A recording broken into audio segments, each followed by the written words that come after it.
So yeah. Oh, no. You know what? Let me do something real quick. How about, is there sound now? Should be sound now.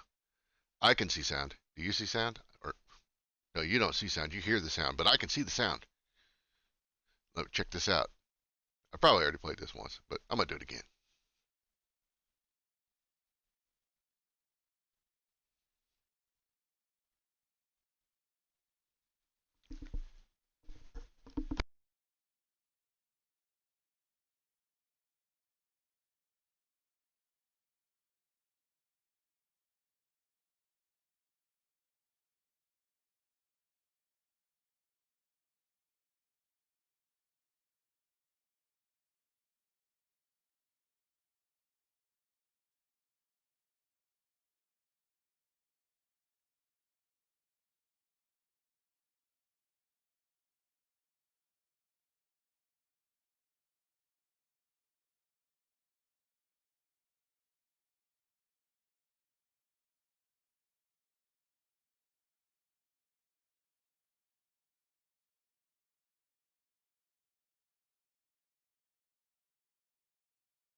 Blah blah. Yeah, I'm talking with the freaking mute button on again.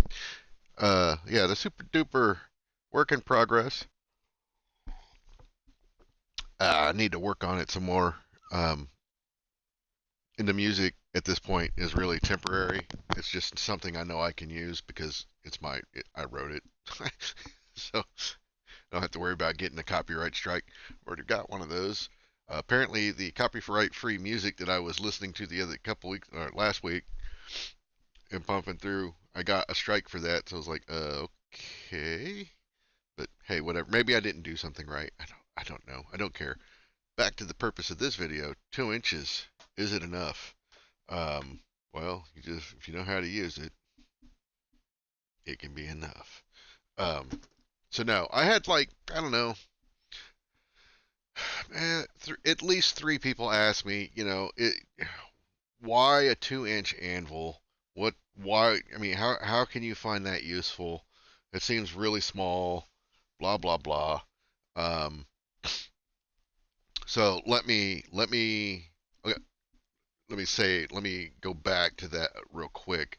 Not just that. Um, and mild steel, right? So that's the other part of the question in a lot of cases. Not everybody's questioned that, but most people have questioned why mild steel on the anvil. So as you can see, I've got one of my own videos, just in case I get in trouble. I can't get in trouble using my own stuff, I don't think.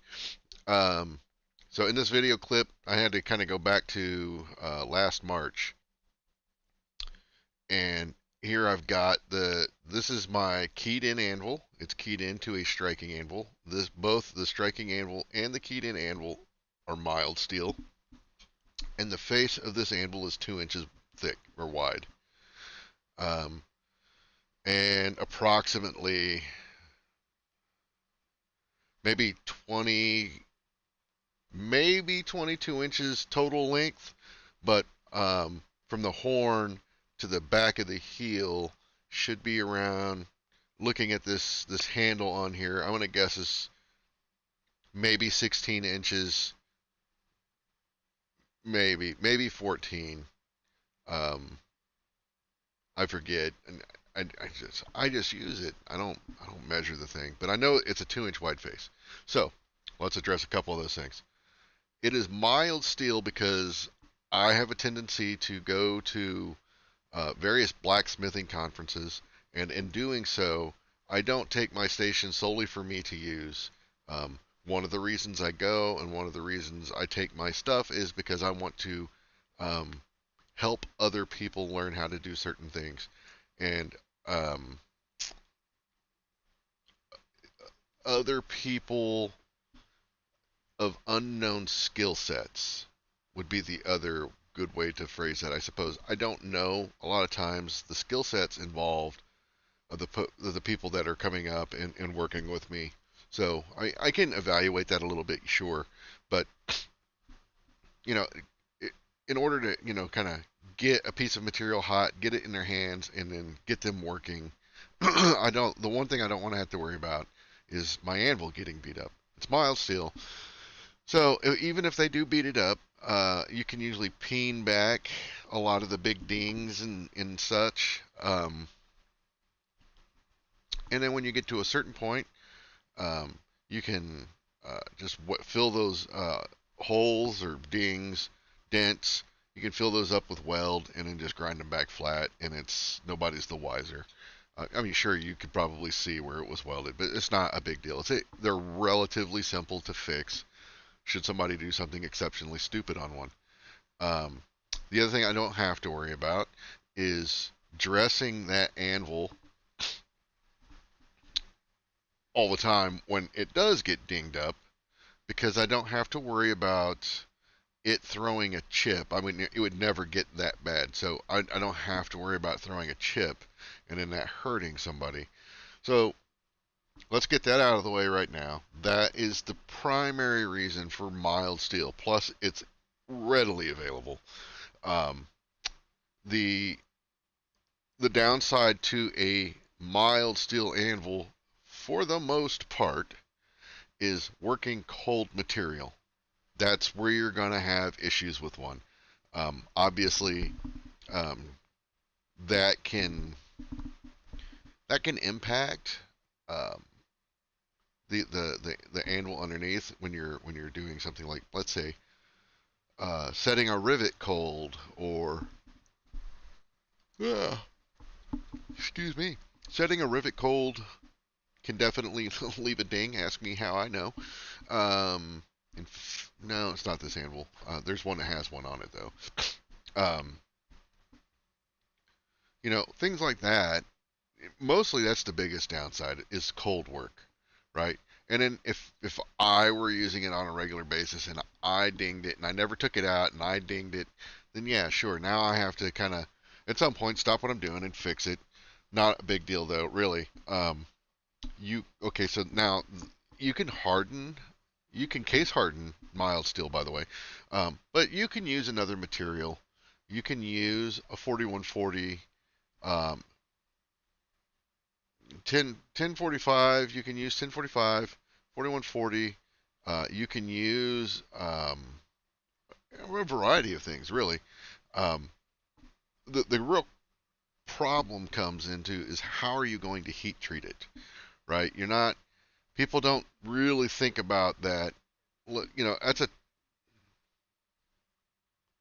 what, 20-ish pounds of anvil face on that thing, maybe. Let's say 15 pounds, max at this point, right?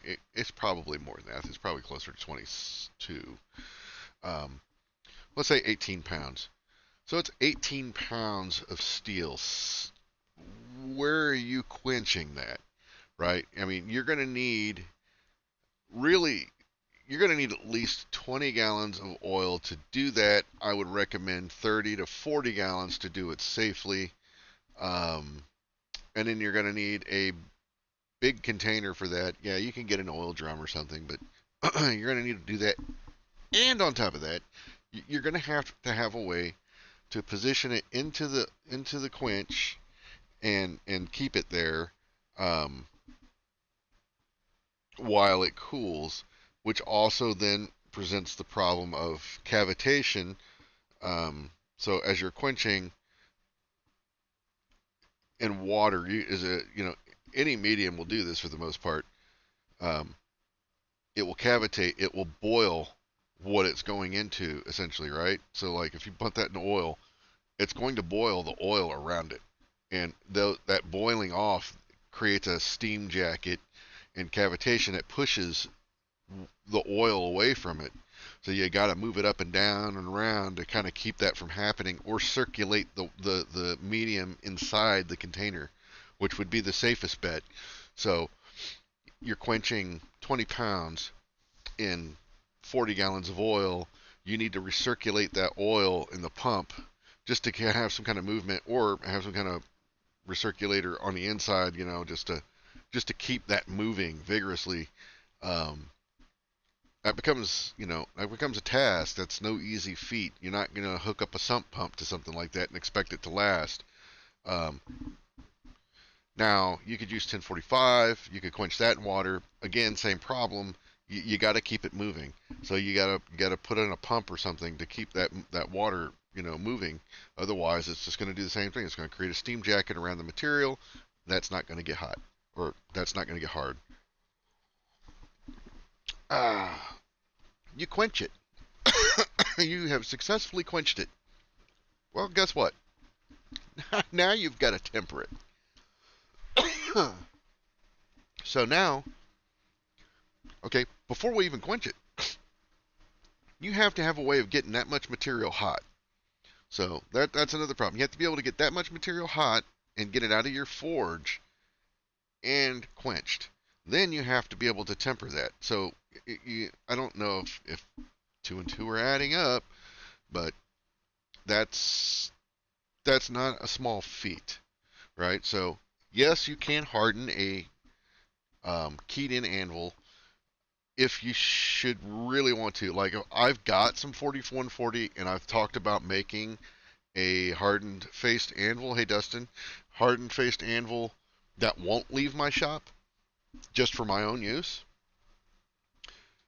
I have, for the most part, I have access to a professional heat treat company that I can take it to, and they do it relatively cheaply. I think off the last time I heard the price,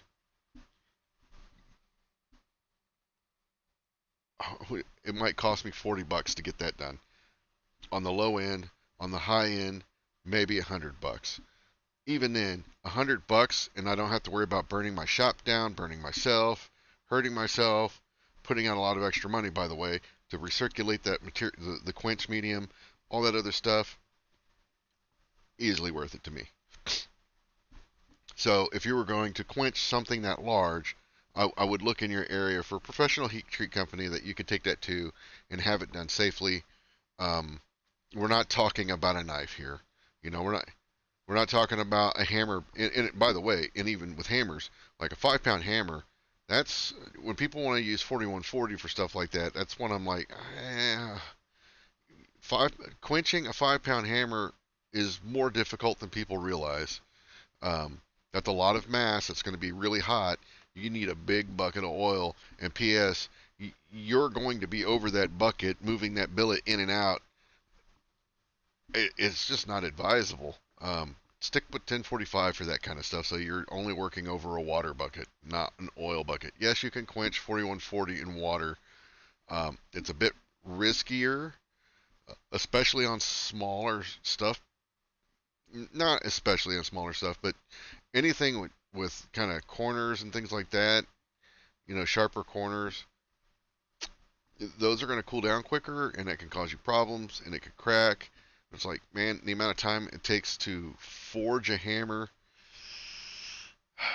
it's rough. I mean, to watch something like that crack on you when you could have just not used that material in the first place and used something more appropriate like 1045, 1050. If you really want 4140, there's other ways to go about it, but it's you're just essentially doing the faces, nothing else. Um, and then getting a good even heat on that, it just gets tricky, and it's like, I don't know. But back to the 2 inches, right? So back to the 2 inches of fun. Um, hey Jeff Switzer, what's up, man? So back to the 2 inches of fun. Um, like I said, I've had people ask how handy do I find it? How often do I use it? Blah blah blah. Is it really worth the effort?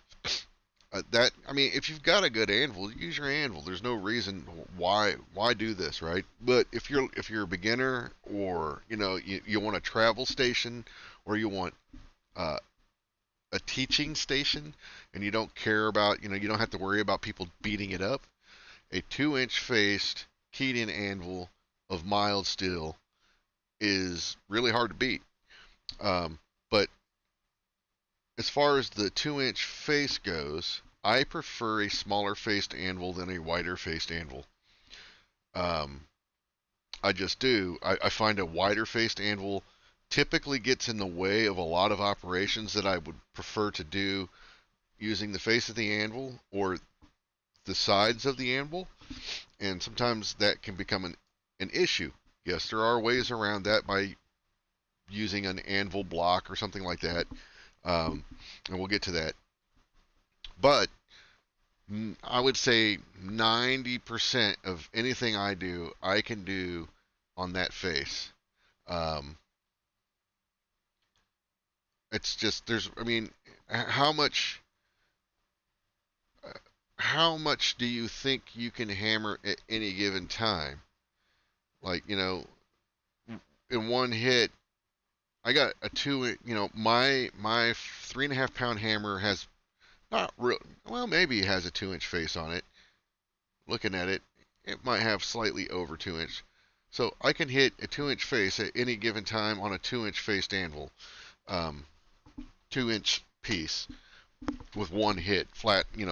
With the flat face or whatever. I can't think of why um, you would need more than that. Well, I don't. You move the material, not the hammer, or that's the way you should be doing it. So one of the benefits starting with it or using an anvil like this for a long time has been it's dramatically improved my hammer control in aim specifically because you've only got a 2-inch target. You got a 2-inch by whatever your material is target. So you're forced to laser focus on that piece. The other thing people will say is, well, how do you use your anvil to straighten things? Well, I will tell you, first of all, this is something I've been told, and I repeat it in my head all the time, mostly when I'm at the power hammer, to be honest. But when you're at the hand, at a regular anvil using your hand hammer, it still holds true. If you forge straight, it stays straight, right? Yeah, you might get a little bit bending, but that's relatively easy to fix.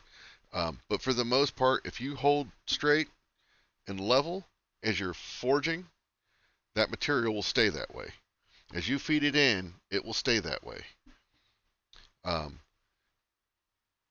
and then fixing is easy. But then even if not, like, I mean, you've got, I don't know, let's say 18 inches of material with a bow in it, right? My anvil face is only 2 inches wide, but it's not, maybe not 18 inches long, but it's close. I can just put it long ways. Um, so it's not a big deal. You don't need all that to straighten. I mean, I rarely ever straighten material putting it long lengthwise against along my anvil. I almost always feed it in through the edge of the anvil. Um, I might do a little tweaking here and there, but I mean, I rarely ever do anything like that, and I think Paul can attest to that. Iron Weaver or Weber, whatever the computer used to call him all the time. But you know, you learn to use what you've got.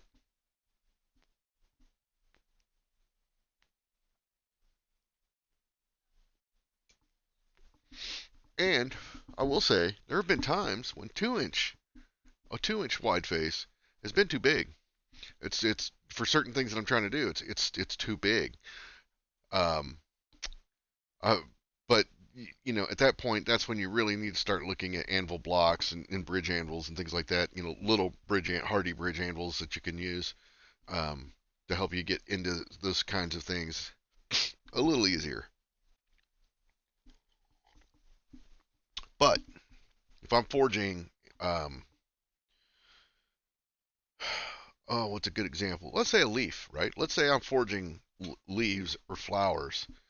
Um, I need to be able to isolate a small portion of material. And yes, you can use your horn to do that to a degree, but it's more precise if you use the edge of your anvil. Let me say, I find it to be more precise. Also, drawing the material out over the edge of the anvil is far more aggressive than the horn. Period. Um, but all that being said, I don't need an 8-inch wide face. I don't need a table on I don't need my anvil to be a table. I prefer. I've actually considered building like a little tray that I can put on the anvil. I think Alex Steele had done something like that at one point. I'm sure other people have too, but I made fun of it. And then my buddy Chase actually did one, and I was over his place, and I was using his anvil, and I used that, and I was like, okay, I'm eating crow. It's handy, but I don't like stacking stuff on the anvil face because there's times when I need to move around on my anvils. My the radius of my edges changes as you go back towards the heel of the anvil. So I got a heavy radius up by the horn, and then that reduces down to an almost sharp edge towards the back. Um, so there are times when I might need that, and then I've got tools there, and now they're in the way. So a little tray or a table off to the side is a much better approach, in my opinion. Which is why I don't use it like this. But this is one of the reasons I have a TV tray. So anytime you see me out, I'll almost have that TV tray with tools stacked on it, and within relatively close reaching distance, so I can reach over and grab whatever I need. And if I really needed to, I could move that a lot closer. I don't when I'm out. I don't keep it super close because I want it to feel open so that people can come in and do stuff to a degree. We have our limits. I mean, we're not going to let you come in and start making a sword, but you know what I'm saying. And so let me play the video now. Let's see. Let me turn this down now. What are we doing here? This looks like half inch round stock. Um, I didn't pre-watch this, and it was almost a year ago. So I'm not 100% certain what I'm doing at this point, but it looks like maybe a leaf. Um, so just watching this video, right?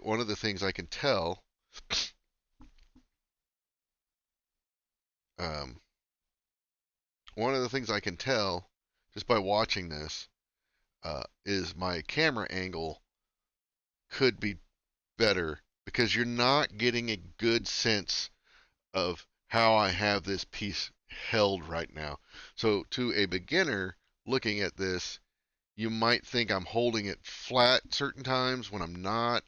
There's a certain time when I know that I have that bar pitched pretty high and I'm matching the angle. Um, and that's how you can forge a much shorter taper that way. There's other approaches to it, but that's just how I do it. I'm gonna turn off these comments because they're not live. But unless one of you jokers gets on there and starts typing stuff, I don't know if you can do that. But so yeah, I'm just refining that taper. Um, I think this is a leaf, but I don't know. Um,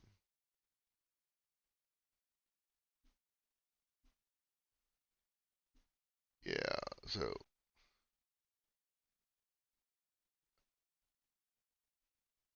I haven't seen these shoes in a while. I don't know when I retired those, but they were pretty much toast.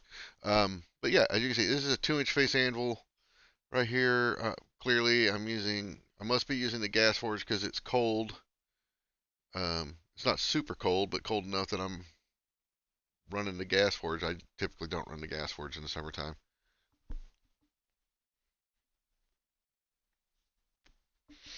I don't know why I'm not using the induction forge at this point.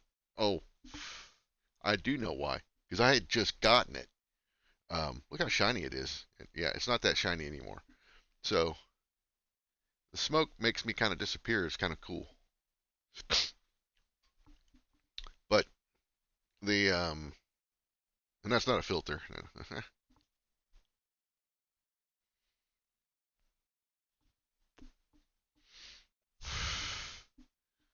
Let's see.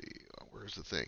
So, anyways, got gas forge, coal iron works, induction forge here. I think I had just picked this up like within a week or two. I'm pretty sure I picked it up in March. Um, and then here's me forgetting to switch the camera angle or switch to the different camera so you can see what's going on. But I'm setting down the shoulders, doing the set down for the leaf. I think it's a leaf. This bar is way longer than it needs to be. I think I was just being lazy about cutting it short. Um, see how much that moved when I struck that? That's not a good sign. So that's something um, I need to pay more attention to because I've noticed that when I'm doing set downs like that, sometimes as I'm coming down, I shift a little bit. You know what's funny? Made me think about this. I was watching some videos about shooting, competitive shooting today, and what's that guy's name? Oh,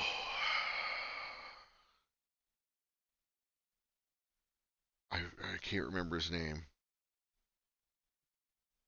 Anyways, he's big into the competitive pistol speed shooting thing or whatever. I'm not familiar with any of that crap. Um, it's not crap, but I'm not familiar with it. Anyways, he was going through. He was helping some guys come up on target, and then hit one target 3 times, and then reset, and then boom, boom, boom, boom, boom, boom. Hit the one target 6 times, and then 3 targets 2 times each. Um, but as he was doing it, he was talking about your movement. Um, guys will tend to move their arms around, and when you move your arm around, you tend to take it tends to take your eyes off the sights. So you get your sight alignment is completely blown at that point, and then you have to readjust. That's time. So what he was talking about was pivoting with your knees and hips a little bit more so that you stay with it. And I'm not trying to explain because I don't know. It was an interesting thing, and I was like, oh, I should do that when I practice with my pistols and whatnot, because I'm not a great pistol shooter by any stretch. I'm a decent rifle guy, but not like I'm not a stormtrooper, but I ain't great neither. but that made me think about my forging a little bit, and I was like, oh,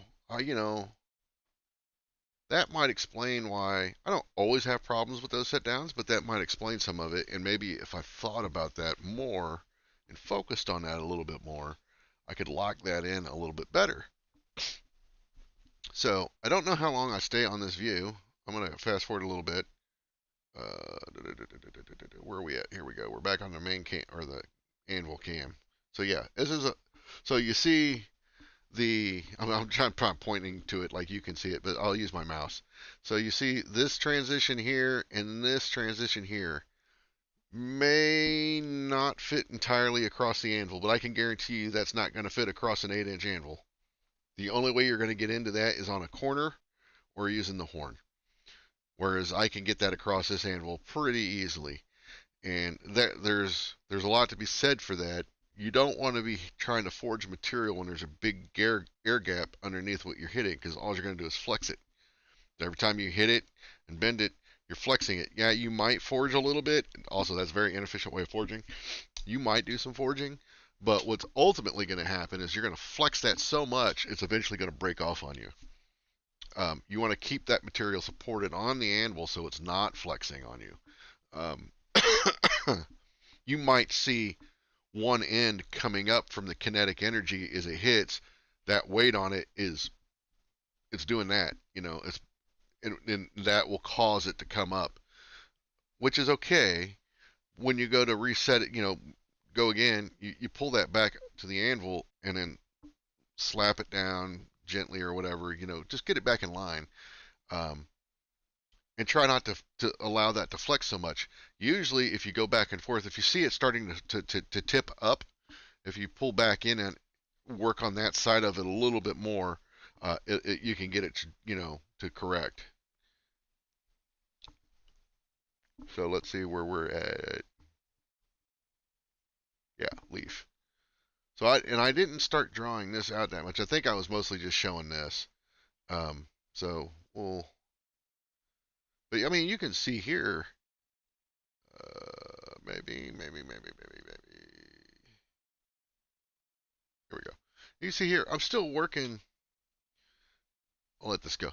Um, as you can see, okay, so I'm making a giant mistake right now.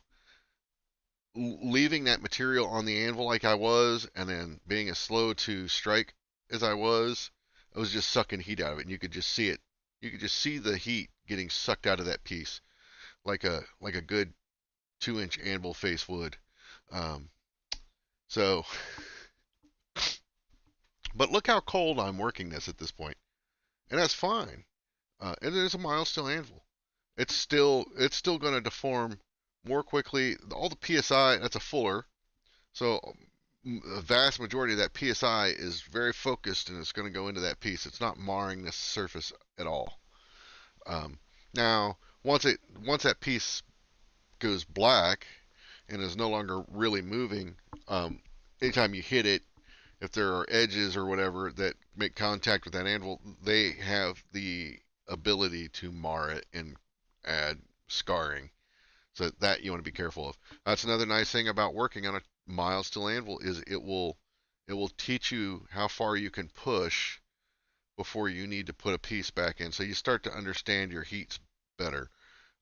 Honestly, if you're trying to move the material, once it drops into that dull orange, you need to stop and put it back in the fire and keep going and get it hot again. It's going to be far more efficient than it is to try to eke every little piece of movement you can out of something when it's gotten cold like that. Plus, you run the risk of cracking it or breaking it, and stressing it out way more than it needs to be stressed out. So just things to think about. I know this isn't really meant to be a video about any of that, but I wanted to kind of go over the virtues of a 2-inch faced anvil versus a traditional, whatever that means. Hey, Steve.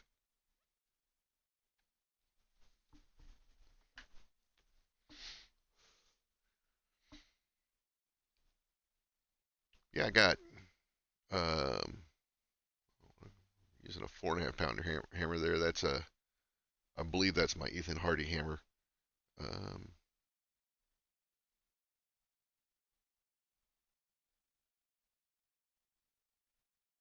but you see how I'm kind of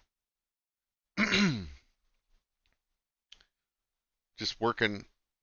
The leaf no longer really fits across the anvil, so I'm running it in a diagonal to give myself a little extra width there.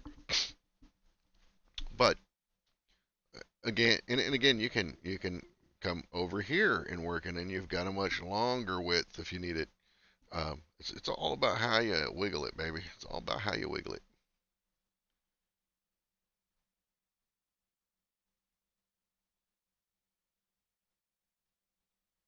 But you notice this piece back here is still red-ish. You can tell it's hot. Up here it's gone cold. Why? Because this part is on the anvil, this part is not. So that heat is getting sucked out by the anvil right now, and that's what's causing that. So anytime we don't stress this a lot with hand stuff, I've noticed, but like anytime we're forging hammers and tools, one of the things we tell people is unless you're actually doing something, get it off the anvil. You retain your heat much better that way. Um,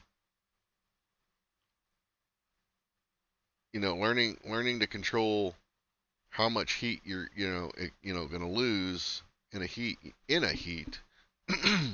is pretty good information to have. Um, so yeah, I'm apparently just sticking with this leaf, uh, showing off my sweet gut. Let's see where we're at. We're gonna okay, we're gonna go here.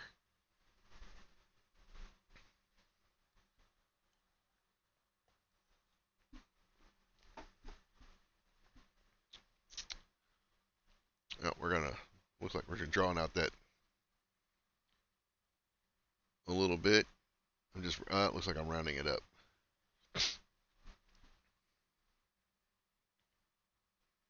Now, if you had gotten this far and it was still square, and you realized you needed more material for whatever it was that you were doing, you really want to round up this area behind the shoulder, or in front of the shoulder, I suppose, before you go taking a chunk of this, a bite of this off. A lot of people think that once you've gotten to that point, you can't extend that taper. That's incorrect. But the safest route would be to forge that round in front of that shoulder first, forge it round, then start working that part down, um, and it will flow into that a lot nicer than that abrupt square, and that which would likely create a cold shut. So just something to think about if you ever do that. But yeah, oh, looks like I'm doing it right there. So I rounded that up in front of that shoulder. I think I rounded up more than I really needed to, but um, we'll see.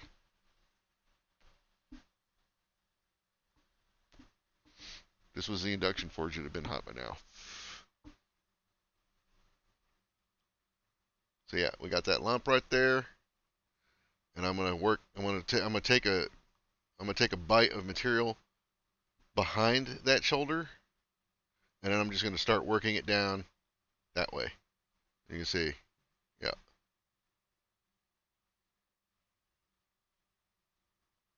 it's magic, man. Look at that. And you notice that that's kind of staying hot right there too.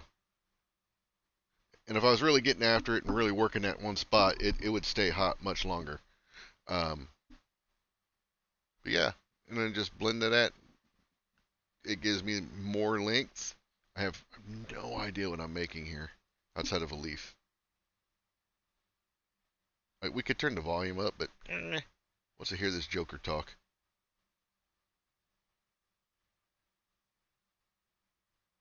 We're cutting it off. So clearly we're going to do something with it. Maybe. Oh.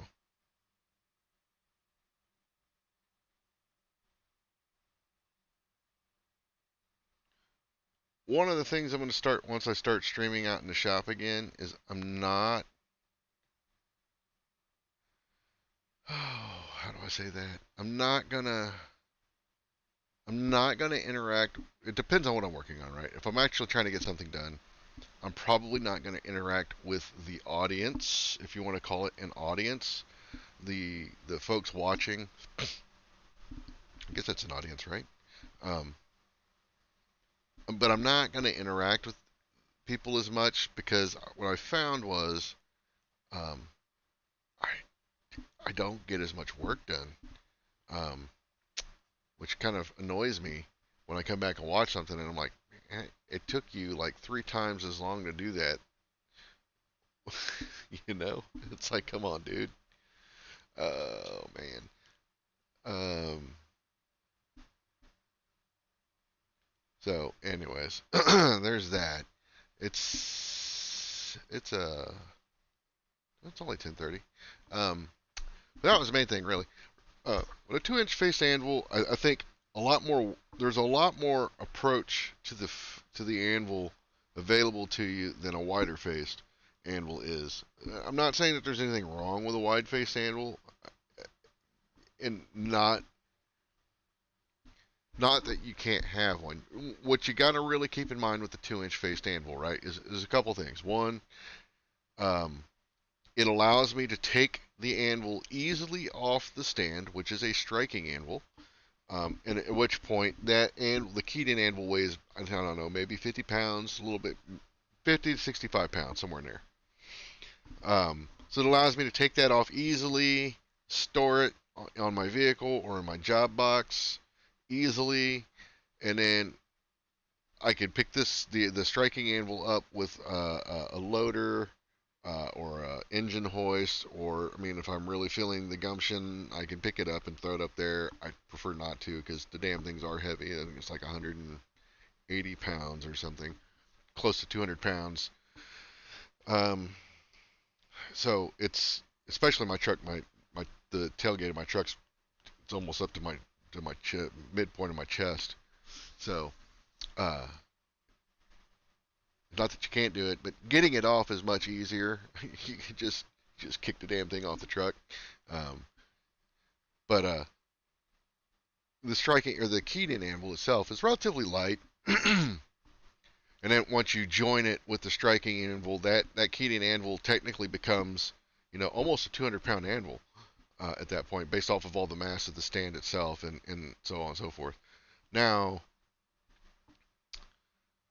and again, like I said, wasn't trying to say that a traditional anvil that there's anything wrong with it, but I could tell you right now, I have a double horn 100-pound Holland anvil, and I love it, and I use it quite a bit. I wish it had a smaller face. That's my one honest complaint with it. Nothing else. That's my only honest complaint with that anvil. Is the face is wider than I would prefer. A 2.5 inch wide face would be, oh, perfect. Um, but I can get around that by creating, and I keep threatening to do this, haven't done it, but I can get around that by creating an anvil block for that particular anvil, and then I would be able to do, any other thing that I needed to do for the most part.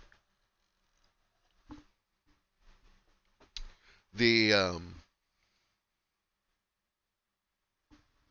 what is it? A 200 and I think they got a 240-pound double horn.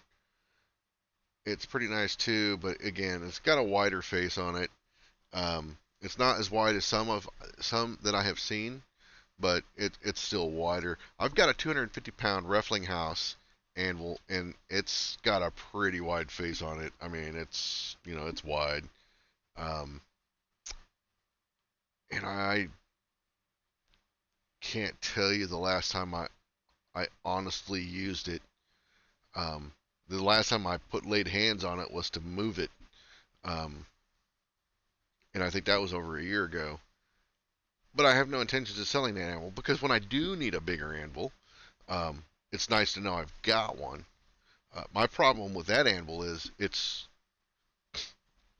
I think it's set up to be, like knuckle height for a 6'3" guy. So striking on it is kind of inefficient. It would be better off on a shorter stand.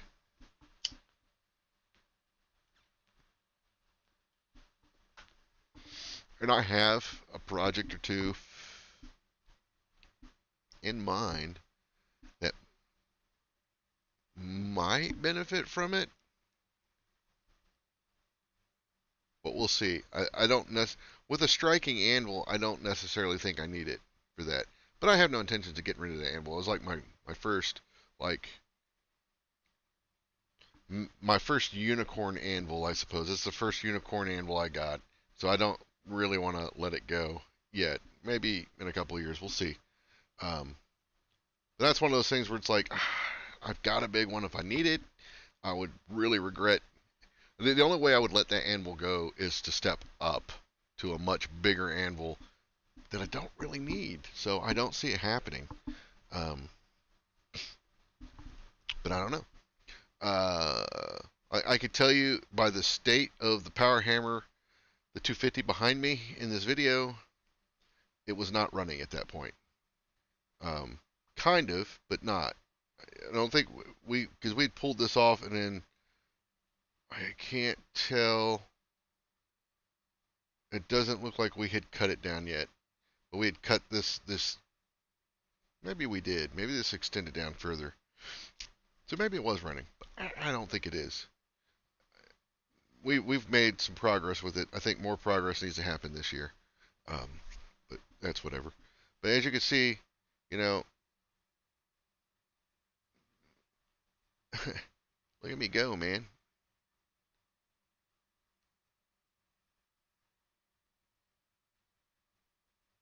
I'm rounding it up now. I can just tell by the at certain points I'm rounding it up, and then I'm not. But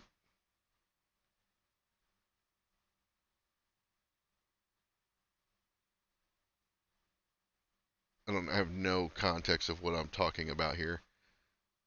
But anyways, um, uh, back to the handful cam. So there I'm just tapping the key in a little bit more. Maybe I felt like it was getting loose. I don't know. Maybe it was ringing a little bit. It doesn't look like I've got the pad underneath of it that takes up the voids, and those voids allow the vibration. So if you put like a little piece of like conveyor belt or something under it, leather, um, it takes that up and kind of reduces the any potential ringing. Yeah, excuse me. Unless you're into ringing, then don't do that. But looks like I'm making something. Rounding it up clearly.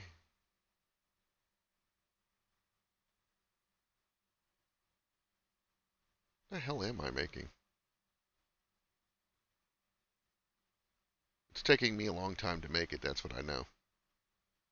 Oh, it's a hook. I can see that I punched it there. So yeah. Oh, there's another great example as long as we can see it. Um, so when, again, mild steel anvil, I punch on this anvil. I have no problems doing that. And I don't punch like the quote unquote books tell you to do it. I learned how to punch material in a different way. This is not it. I would have thought I would have punched that back here. I don't know.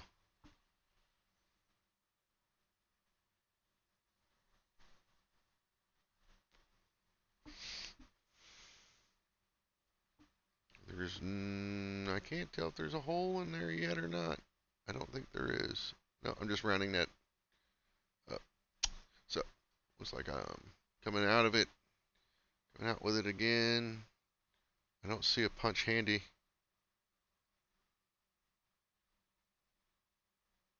Roundy, roundy.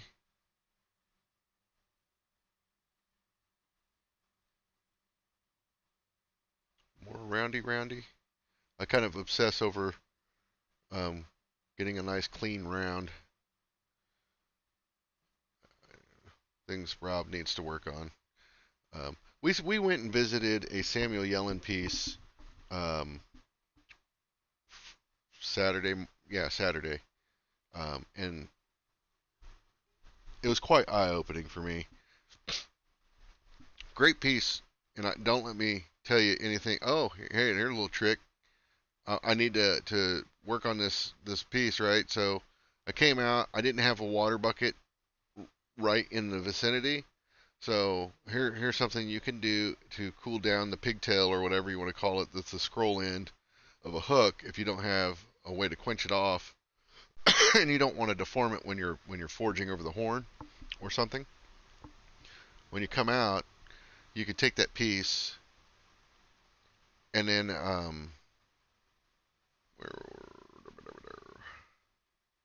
as you come out, here we go.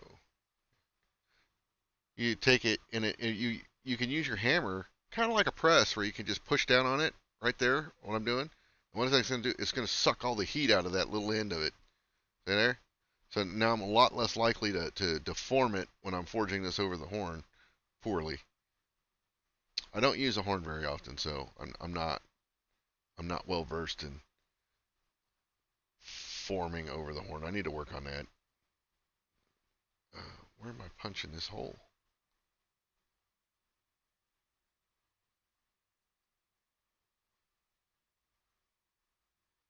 Put it in 2x mode.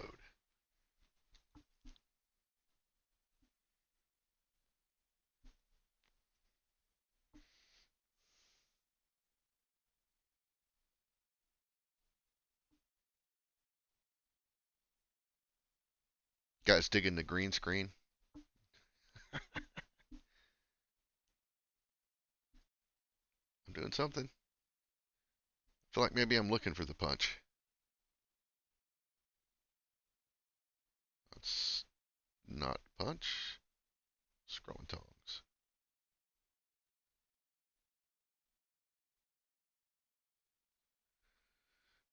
This much non-action makes me think I am looking for the thing. I'm working on a completely different leaf now. What in the hell? What in the hell?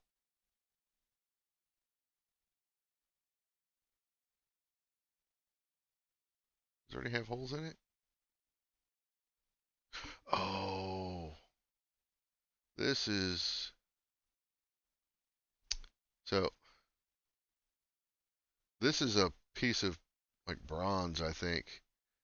This I killed this. Um, I got it too hot and it broke. I need to work on that. Anyways, so this isn't even steel. This is bronze. But when I'm punching, I'll punch over the face. I don't come over here and knock the slug out over here unless it's a really thin bar. But if it's like half-inch square bar or round bar or something, I'll just punch it right over the face. The way that's set up, your the plug is actually protecting the anvil face from anything kind of damage. Whereas that's not true over the Hardy or your Pritchett hole. If you're not perfectly lined up here and you knock that slug through and you're using a hardened, especially if you're using a hardened punch, and you nick one of these edges, guess what's going to take the damage? Probably not your punch. So I don't know. Oh, I'm clicking on the wrong things again. I don't know if there's any actual people watching left, but or left watching. Dyslexic speaking. But for those of you that are, that's the. I, again, I don't. I'm not trying to say that a 2-inch faced anvil, mild steel anvil, is better than a traditional anvil. What I'm saying is I can do. I would say 90% of what I do on a 2-inch face, um, versus a wide face. I often find that a wider face prevents me from doing certain things that I could normally do on a 2-inch anvil. I rarely ever encounter a time where I need that much wide face, um, but it's definitely um, not without its virtues either, right? I'm trying to think of things where a wider face would be handy, and I'm coming up short to be honest. Hinge plates maybe, but again, you can just turn those and then use the length as your width at that point. Um, and honestly, I would almost argue that that's a better approach, though it is weird to hold at times. And I say better because you're not bearing that material down on your anvil and letting its heat get sucked into the anvil quickly. You're forced to feed in baby bites. So plates like that or any kind of bigger plate, yeah, I can see where a wider face would be much more useful than a 2-inch at that point. Um, I don't do a lot of that though, so it's not something I really encountered. If that's something that you do a lot of, then yeah, that more narrow face could become an issue. Blade makers though, I mean, we've had this argument with the guys in Goshen before. Um, they wanted a wider faced anvil because they didn't think they could do their blades on it, and I'm like, I don't. Dude, they make swords on little 2-inch by 2-inch blocks in Japan. Big swords. But yeah, Bill, we mentioned that earlier. Hey, Bill, you're way past your bedtime, bro. Um, but yeah, I had mentioned that earlier. Like one of the things that I see most guys do with a wide-faced anvil is turn it into a table. Um, that and that's just a natural thing, right? I mean, and for a smaller anvil like this, you see this hole right here? I could technically, and Chase Mothers has done it on one of his. You can add a little swivel tray up there if you really need something like that. Not a big deal. But yeah, anytime over at Kurt's got a really big anvil in the back corner of his shop, a big one, and some of the guys really love to use it. I'm not really sure why, but I suspect it has something to do with keeping all their tools on the damn thing as they work on it. Because like two guys can work on that anvil, and there could be tools in the middle of the anvil. One guy's in the back, and one guy's on the front working on stuff, and then there's like crap in the middle of it that they're using. It's kind of hilarious at times. Um, That's a cramped space though, so there's not a lot of other options really. I guess. But yeah, it's blowing smoke right in my own face. Um, it's pretty cool, I think, that some people are interested in a 2-inch face anvil, but at the same time, like I said, it's not for everybody. It's mostly for me for travel purposes and educational purposes. I have nothing against a traditional anvil for the most part. I mean, like I said, I use a Holland anvil quite often. I don't know if you would consider it traditional. I don't know, whatever. But it's a double horn Holland anvil, 100 pounder. I use that right now. I mean, I would say it's probably my main anvil. I use it quite a bit. Um, but I also use this just as much too, especially when I'm traveling.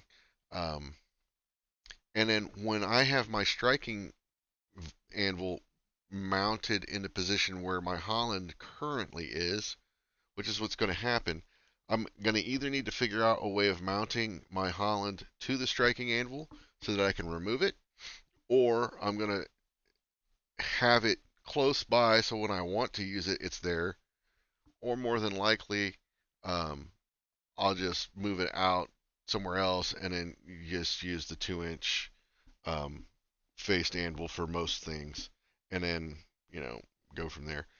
Um, it's all right, don't get me wrong. I love that Holland anvil, but I like having the ability to easily drop the Keaton anvil off of there and have access to my striking anvil. Sure, if I build the stand for my Holland anvil on the same foot pattern as my striking anvil, which is the plan, um, it would be I would be able to pick it up and move it, but then I've got to pick it up and move it off of there and pick a big heavy striking anvil and put it up on it. That's more work than I really want to do. I could tell you this, if you ever use a double horn anvil when you have to use a London pattern anvil, you wish the hell you could have that taper on the end. Yeah, I'm not a fan of the quote unquote London pattern anvils, which is like the traditional anvil that you typically see. I'm a big fan of the double horn where you have the round horn on one end and a tapered square horn on the other end. At, um, I know a lot of people refer to that as a German pattern, but that's not entirely a German pattern. Like, in fact, I believe the Holland anvil, the double horn Holland anvil that I have, is considered a Portsmouth pattern anvil. Don't quote me on that. Let me see. Actually, I'll just go look.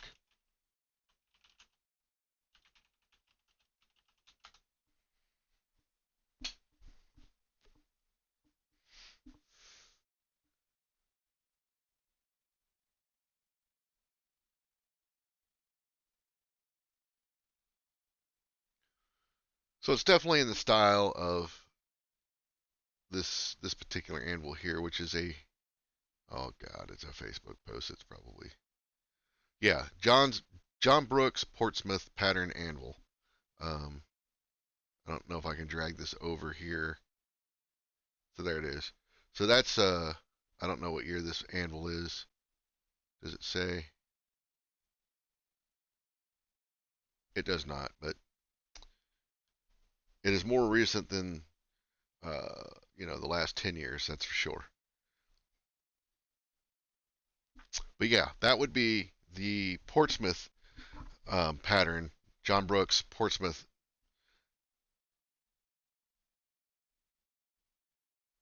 Breakfast at Belleville Lodge this Saturday before going to Seas. Is that an invite? What time are you departing that place? Because I don't think I don't necessarily think I can make that.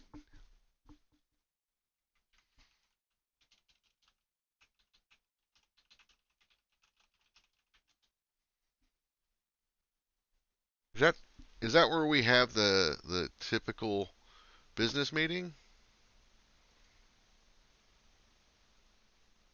Yeah, I'm already planning to get up early because I think the last time we went to Steve's, we didn't get there until like after 10. So I'd like to leave a little earlier this time. Um, I'll need to Google that and determine the more appropriate time, but I feel like it's going to be 6. Oh,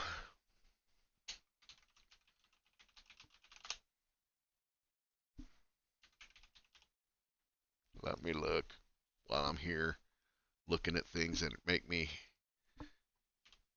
twitch. Yeah, I did waking up that damned early. Yeah. It's approximately a 3-hour drive for me. So in order to get there by 9, we have to be on the road by 6 ish.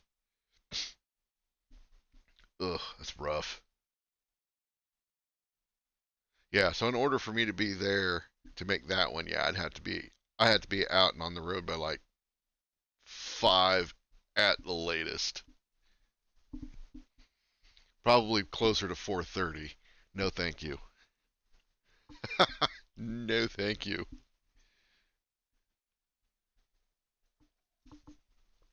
That gets into the realm of why bother even going to sleep at this point.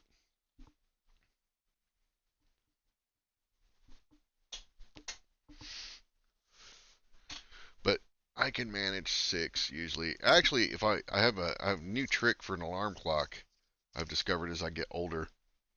If I drink a large glass of water before I go to bed, I'll be up about 3. I usually try to go to sleep around 12, 1, somewhere in there. I try to be a responsible adult.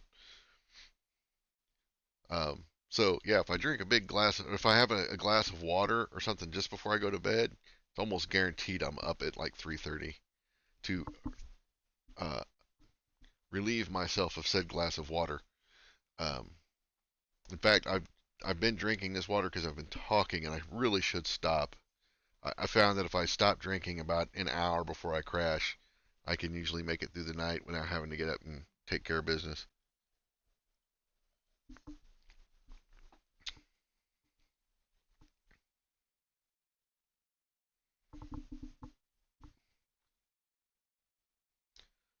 That's what the Native Americans did. What's that? Stop drinking or start drinking as an alarm clock, or just not go to bed.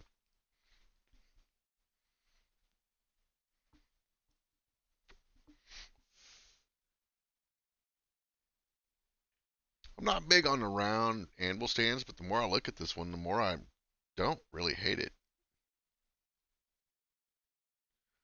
The only thing I would do differently with this, and it might be something here already, but I would definitely drill and tap something around here that I could run an eye bolt down into, so I could easily pick it back up if I needed to, because that looks like a big solid chunk of iron right there, or steel. Oh, well, yeah, I can see that. I can see that.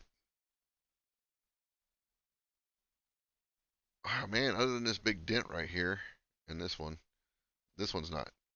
It's not. This one's not as bad, but this wouldn't be a big deal for me because I would radius this anyways. But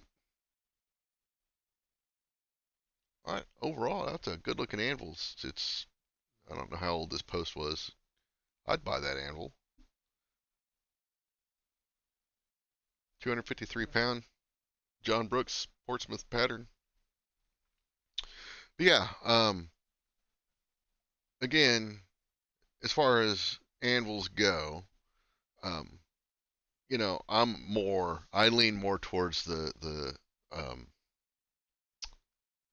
double horn myself. I've got a London pattern, traditional London pattern, a Henry Wright, and I love that little anvil. I mean, it's got a smaller face on it too. I think it's got a maybe a 3 inchish face, but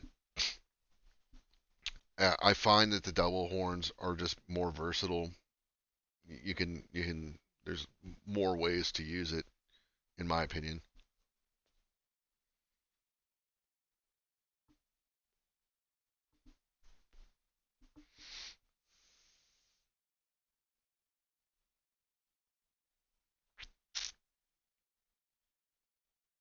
Yeah, I can't offer any suggestions as far as that goes. I don't because I don't use a wood stand or whatever stump or anything like that, so I wouldn't know.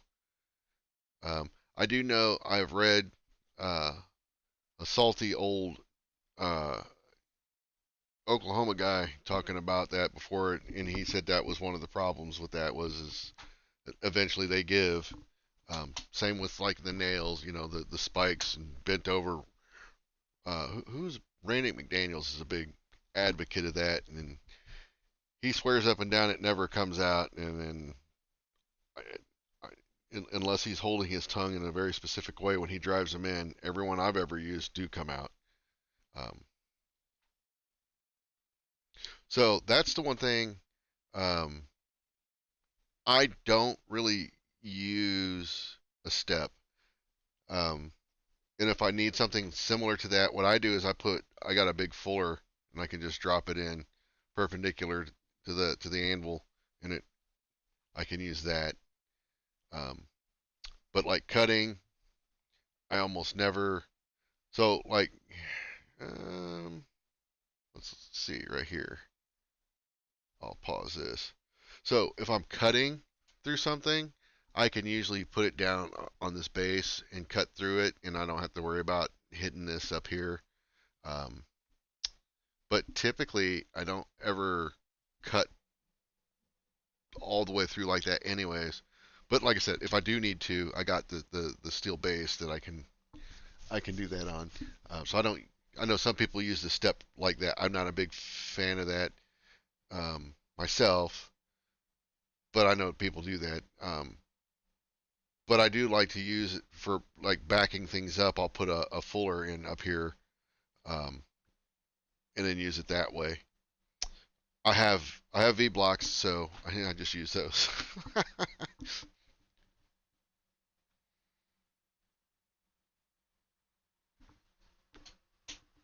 Yeah, hey, this step is definitely handy, especially when you don't want to or need to put in a separate tool. On this particular setup, though, like I have found, I can use this corner here or this corner here to do very similar things. Like a lot of times, if you want to use it to drive something in, and you can do it that way. So I haven't found, I haven't really found a need a need for a step myself, but I can see where they could definitely be handy, especially if you don't have these to work from, right? You don't have this corner because this is steel here and this is steel here, and that connection point, or down here. The only problem down here is you've got a weld seam that you would have to work with. Um, you could probably clean the spot up, or not weld a certain spot, um, to have a clean transition there. And the other thing is, oh, you can't really see it here. My hammer's covering it. That hammer does not appear to be moving. So, yeah, you can't really see it. But there's a hole, a 3/8 inch hole on this back corner. And I use that quite a bit as a 3/8 inch monkey tool. I'll stand the bar up in that hole and then use that all the time. Um, so I've kind of got like a built-in. I've actually talked about drilling holes on this far side, um, and like 1/4 inch up to maybe 1/2 inch or something. Most common sizes I would go through, and then that way I've got a spot to do that. But you're still going to need a handheld one for if you're doing a double-ended tenon, and it's not always Uh, that would only be useful up to about maybe 24-inch bar. Anything longer than that, and you're going to be doing this, and it's at that point, put it in a vise. I'll put it in a vise and then just use a handheld one. My newest adapter to make my 7/8 Hardy Fit 3/4 inch tools is an excellent cutting plate. Oh, right on.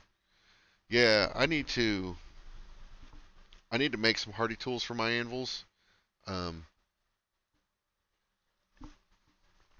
and I would prefer. I think I'm going to make my tools fit my anvil or anvils, but I would prefer to make some with 3/4 inch shanks and then come up with adapter plates so that when I go to other places, in theory, I should still be able to use them if I, make the adapter plates appropriately. Or making an adapter plate on the spot wouldn't be that hard to do.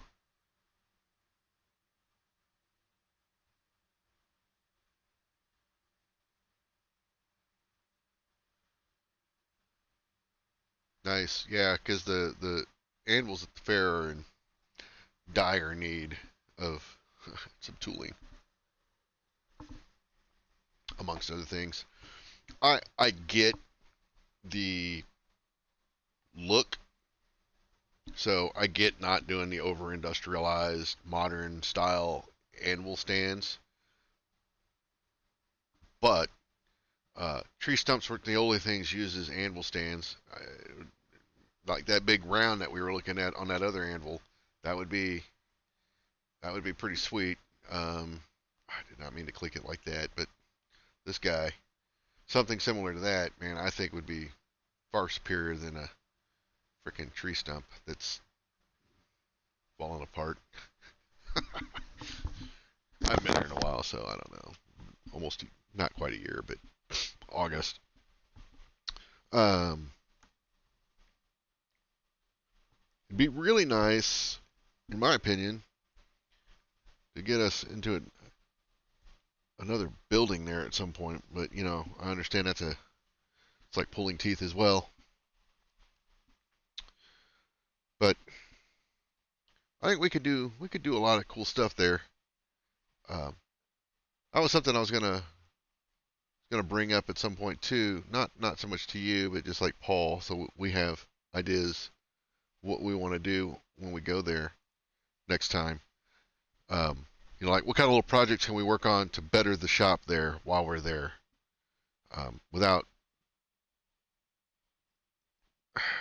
without taking the fun from the Satellite 13 group that goes there. But it seems like there's like no focus on that, and I get it. That group um, struggles with regulars, at least from what I've noticed. You got like a couple, but um, it's not like Kurt's group where you've got like a core group of guys who, 2 years ago may not have been able to draw a taper on something in less than 4 hours. Now these dudes are taking on, grates and things like that, and the new grate that they're working on is going to be pretty ambitious. We'll see how that goes. Yeah, I remember the steel rack. That was a handy addition to the shop. I think some more things like that would be really handy. Not steel racks, but in that vein of like what can we do to make this a little bit better for everybody else while they're here, or things that we can work on to keep our interests going, keep us going. Hey, and if we don't finish it, maybe they can. Other people can while they're there, get a good head start and then let them go and do the thing. I don't know. I'd love to see I'd love to see a bigger shop though. I mean, it's just at the same time I also get it doesn't seem like there's a you get the 10-minute watcher and then that's about you get a few stragglers here and there, but I think 5 to 10 minutes is the longest stretch you typically get out of folks. So I get not working on things that they don't see um, they'll never see the completed project. But at the same time, in a lot of those cases, I'm not sure that they really see a lot of that anyways. So I think still laying back there behind the forges, yeah, it was. It not only is it a nightmare to walk through or around or deal with and pick through, it is dangerous. People don't realize how dangerous that can be. You move something the wrong way and then you've got a bunch of steel sliding at your shins or whatever, or your hands are in there, and that oof could be bad. Um, could be bad because these are not stronger than most of that steel. So,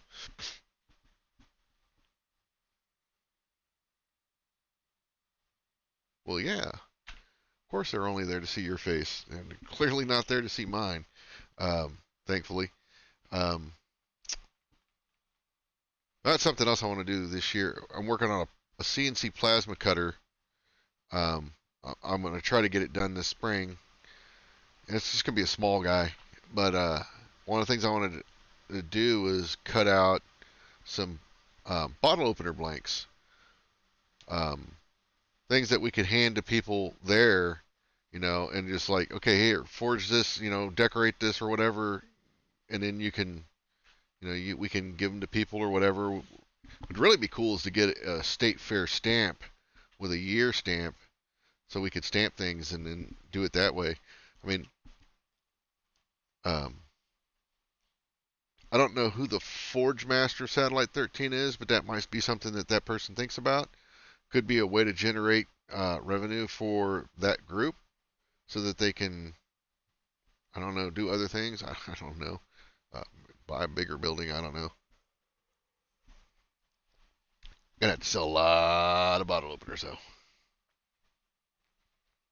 But you can make them relatively inexpensive, because there's not a lot of forge time in there. It's just a blank. You're just going to form the thing, put the tab on there, and then maybe chisel something fancy in there. Stuff you could do relatively quickly. You don't even have to get crazy with it. It's kind of Derek Melton sells a blank as well. A lot of guys do now, but yeah, just a little blank that you can quickly forge into a bottle opener. And if we had a Indiana State Fair stamp and a year stamp, we could stamp those on there and give them, and then give them out or whatever. I think it would be handy. Uh, it says there's 3 people on the YouTubes, but I don't know. Whoa, I don't know what I just clicked. But I ain't seen 3 people type nothing.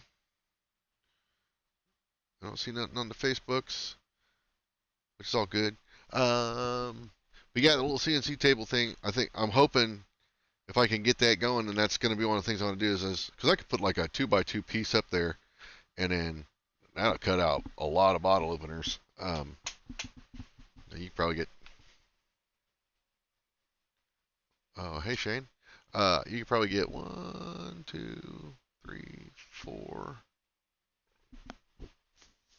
at least 4 rows, probably 5. So what? 20, 25 bottle openers out of one little 2x2 sheet of 1/4 inch. And you can just, if if people don't use them, it's not no skin off my back. I'll just take them home and I'll deal with them and do my thing with it. Um, but yeah, I think that'd be kind of cool.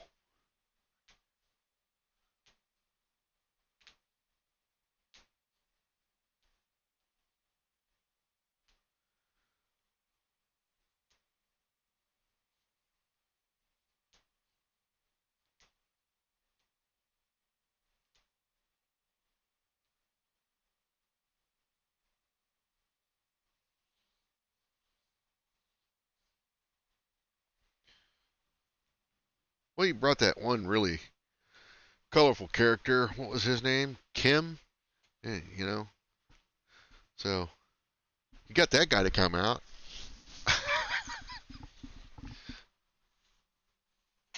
And then subsequently exited. Um, yeah, I don't know. I think there's things that could be done now. Lots of things. Always things that can be done, right? Who has the real question it comes down to is like who has the energy um, and wherewithal to actually do those things.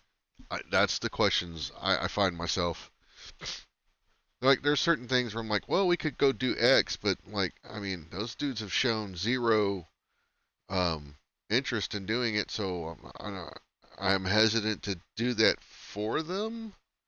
If that makes any sense, like, I don't. It's twofold, right? I don't want to feel like I'm stepping on anybody's toes, but at the same time, I also don't want to do something for people who kind of lack the desire to do that themselves, or to top that, for those people to reach out and ask for help. That's the other part of it, right? Like I get not everybody can do those things, but you have a mouth and a group that's typically willing to help. You know, if you don't think you can do it or your group can do it, reach out and ask for help. I bet you there'd be a couple of people. I know at least one guy that would sign up to help. And because of that one guy, I know at least another guy that would sign up to help.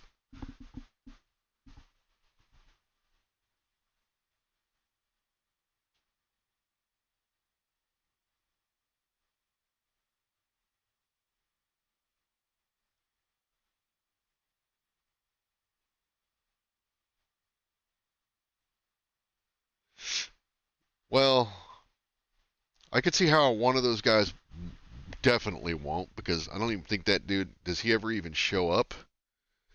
I don't think he even shows up anymore. I don't know, but I mean, he talks a big talk. He does all, boy, does he talk, but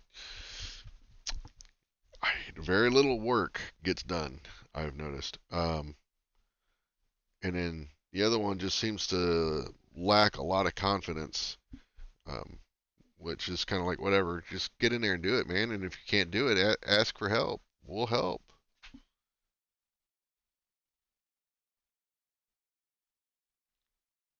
Yeah, that's so, Bill. That's something. That is definitely something. Um, Paul and I have talked about actually is like, how do we get more IBA members going to other groups and uh, and demonstrating and doing things like that, and then that was going to be something else I was gonna ask about is how does how do the satellite groups handle demonstrators as a whole? Like, let's just say a couple, what last month we knew, what, like Steve Swerzer was in town, Will Stelter was in town. Not that Will would have done it, but like Jason Knight was, relatively close into town. And while it might not have fit their schedule that weekend, you know, like if they were in the area and we could get them to somebody's hammer in to do a demo, like, I mean, how do we go about dealing with that, or do we just stick with the old, well, what's Kurt doing this weekend? What's Rob got going on? Maybe we can make Corbin do it. Because I've thought about bringing somebody in, and I don't mind paying for it, for my, because it's I don't mind paying for it if I'm going to bring him to my hammer, and I don't have a problem with that. But like, it would be, I think, beneficial to the group as a whole if we know that somebody's going to be in the area, and at the right time we could be like, hey, would you be willing to come down and just kind of do the thing? Yeah, like, let's just say, for instance, Peter Ross is, cruising around and he's going to different shops and he's just he's close, but has no real reason. But we could give him a reason to kind of come out on a Saturday at somebody's shop. You know, that would be pretty sweet.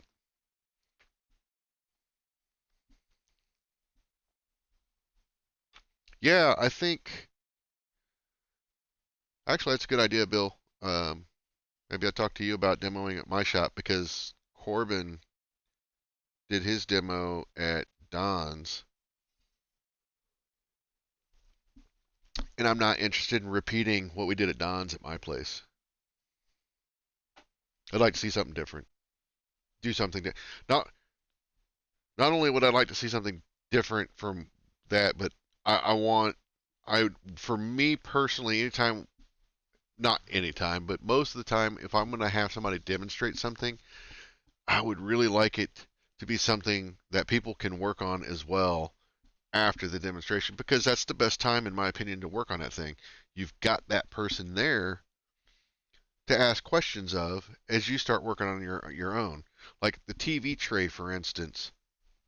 Really, I think Zach's demonstration was fine. It was good. I think where we screwed up is it would have been, and I talked about doing it, but I just didn't follow through.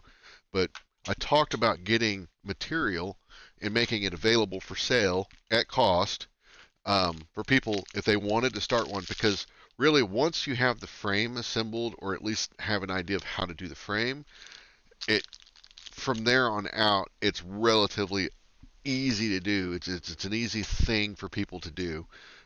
It's one of the things I love about those TV trays is you can continually build on them. Um, after you get your first main portion done, you can just keep adding to it until you run out of space. Um, and then I guess you could forge weld some more stuff on there and then just keep on going. But um, that's for me has always been the thing is it's like I want people able to work on what they've done.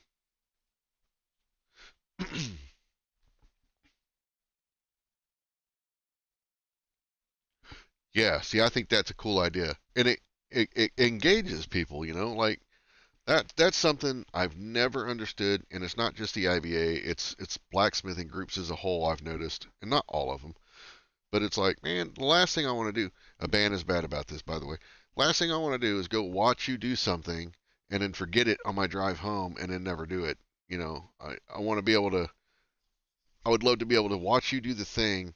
That's one of the things with Jennifer Petrilla's demo at Abano. She did these really cool hinges, and it was like I'm not into hinges, but I want to make them, but that's not really a thing, and I didn't know her that well at the time, but now um,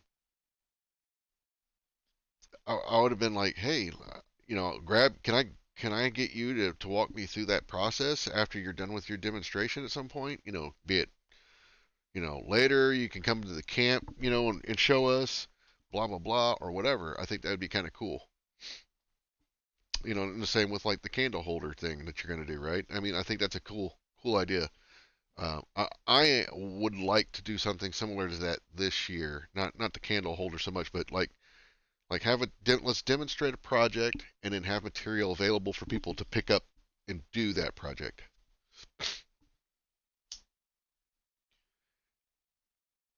Yeah, that's I think that was the best approach that I saw there was Mark doing what I mean. There was the two different there were two different spots, but like doing something similar. Um, and I thought that was a really cool thing. It's a hands-on thing. You can get in there and you have an expert there showing you and helping you. Um, and that's one of the things like what we were talking about doing at the IBA conference and setting up a tooling station was like hey, you wanna learn how to make tongs. Okay, well we can walk you through that. Or hey, I want to learn how to make a hammer. Okay, we can walk you through that. Or a set hammer. Um, it's like I ought to figure that out. We don't. I'm not gonna just offer up all the material for free, but I'm gonna try to make it affordable. It's like, okay, well, we can do a hammer, and then, yeah, or handles for a box. That would actually be pretty cool. Um, but like, tongs, for instance, I might prep and have material ready to make tongs with. I don't know, $10 or something, or $15, whatever I think the material costs are. That's what we'll do. Hammer billets, maybe 15, $20, something like that, just to recoup costs on the material. But outside of that, I'm not looking to charge anybody for anything. Um, but at the same time, we're not cutting up a bunch of 2-inch billets for people to just have. Um,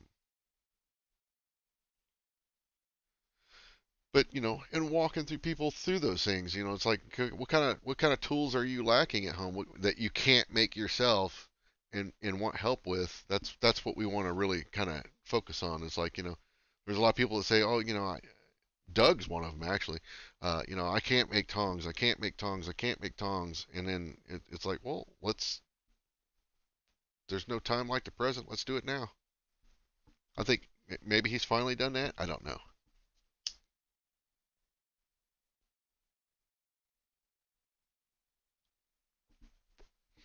Yeah, but like you say the handles for a box, you're talking like the kind that's got the little prongs on the back end, so they only flip up to so much or whatever. So when you pull it up, they fold up and press against the board so they don't completely come up or whatever. Or you just thinking regular floppy handles?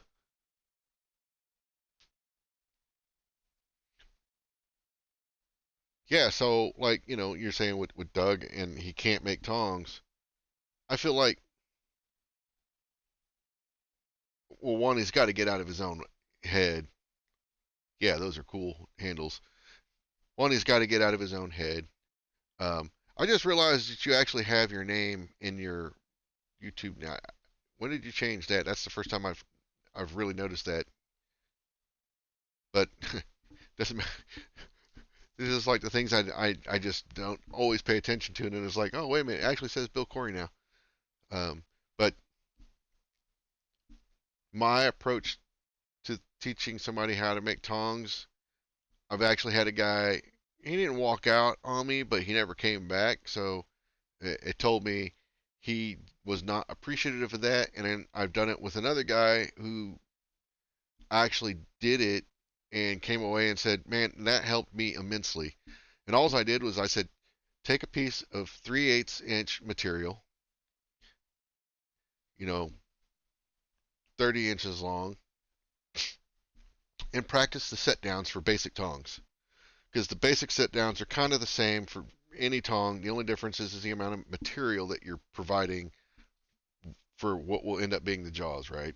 So I was like, just practice that set down. The first, the 45, and then the next. The way I do tongs, there's four main set downs, four or five, depending on how you look at it, instead of three. But what I said is just practice that. Come out, get it hot, come out, do your set down, do your 45, do your next. Keep doing that and practice it and practice it and practice it until you've got it driven into your head. And then when you go to make a pair of tongs, the one thing you're not going to do is stand there and go, "Ooh, which way do I turn this now? What do I do here?" You'll have that drilled in your head. You'll know what to do. You're taking that part of it out of the equation. Now it's drilled in your brain. You know where to go. Yeah, and then the other thing would be like the forge weld on a pair of tongs, or having them dried out. To be honest with the beginners, I think a forge weld is a much better way to go than trying to get them dried out. Um, but that can be tricky, right? But you're there to, if they got somebody there to help, then it's not going to be nearly as hard, because you can have one guy come out and hold that piece while they come out and set the other piece down on it and do the thing. So it's not so much practicing the drop tong weld or whatever they call it.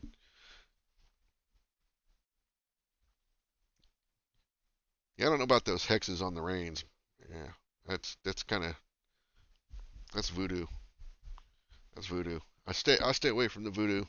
I will say I'm not great at forging hex, but I've gotten since I've met Mr. Bill Corey, I've actually gotten much better at it because of the peer pressure, I think. Because I used to, like, I don't really hex too many things up. It's just, I never really, like, I was like, okay, cool. I mean, but I just never did it. And then got around Bill and was like, oh, damn it, I'm going to have to put a hex on this damn thing now. And then I used to not be, I used to be terrible at it. Now, I mean, I'm not great, but I can do it now. I can do it now. This is how I know I've gotten better at it. I can do it now, and I don't have to do it cold. So this is how I used to do a hex: is I would let it get pretty cold, and then start it, so I could see it better when I came out at heat. Now I don't really have to do that as much. The only thing I have to remember now is um, not to overdo it when I come out at heat.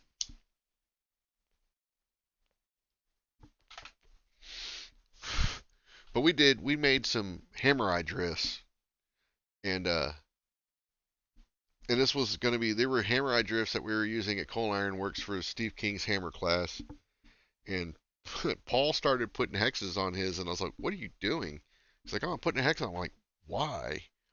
He's like, because they look good. I'm like, this is for a class that none of these people are. I was like, come on. They do look good, though. When I do a hammer eye drift, I don't do any of that stuff. So I remember Jonathan Pinkston asked me one time, I think it was Jonathan, he asked me one time, he said, hey, Rob, when you do like a drift, and it's just for you, do you dress the struck end? And I was like, oh, hell no. And he laughed because he doesn't either. Um, but some guys are adamant about that, and I'm like, if it's mine, I'm not gonna. I'll deal with it when it's a problem, but I don't dress them, and we hot cut them and everything, but I don't do anything with it. I just get to beating on it. Um, it kind of takes care of itself. But yeah, I wouldn't sell one like that. But yeah, I don't. It's just it's a tool that you're beating the hell out of. I just kind of don't want to spend too much time trying to make it look pretty. I just want it to do the thing. Now I want the working end to look good because that impacts what you're working on. But the thing you're beating on, ah. But yeah, we did a. I think that class, not class, but that addition to the beginners area, the tools station, I guess we could call it, the tools forging. I don't know what we'll call it at this point, but I think the plan right now is to have 3 stations, and then the idea is that we're gonna come up with a set of things that we're willing to work on, and then have it like on a whiteboard or something, and say, hey, here it is, and if we have to charge a price, we'll tell people what that is, and then outside of that, it's going to be more of a, hey, if you want to make some tongs, we've got material to do that, and we can help you do that. You know, specific size hammers because we're going to be limited to what we've got in billets, um, and some other tools. We'll come up with a list of. I'd like to see at least 10 things that we can do with people, um, or we might have something more artsy in there too. If you want to learn how to do more artistic type things, we might do stuff like that. That would be a cool one. Is making scrolling jigs for people. It's like that would be relatively simple to do. I mean, we could always. Um, I think the trick with a scrolling jig is how do you do one without having to weld it to something. And it can be done, but it'd be nice if we could weld it. I just don't know how. We'll have to have Kurt there with his truck and his welder. Then we could do it. An excuse to keep Kurt there the whole time.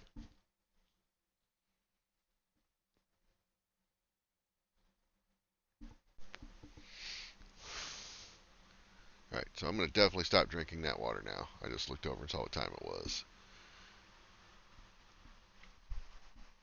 But yeah, back to my other thing, we, I don't know if I have a better view of videos live. It was live videos. I don't need, man, I've done a lot more live videos than I realized. So here's me. This is me using a Holland right there. I don't know what the heck am I doing. I don't know why all this green stuff's there. Weirdness.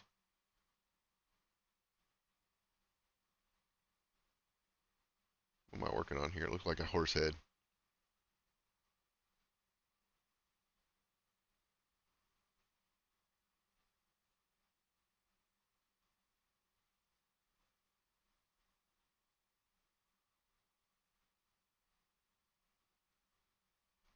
A bad horse head too. Look how long that snout is. It's too long. Too long.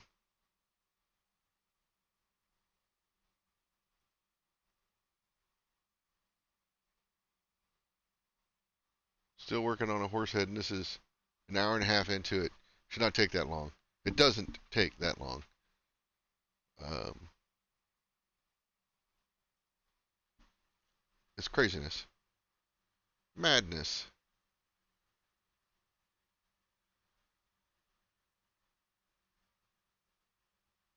Yeah, I have no.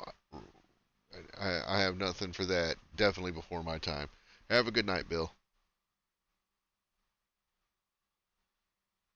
So yeah, that's a terrible horse. Let's see if I can find. That was way back when. That was what? That was 11 months ago. So let me see if I can find something.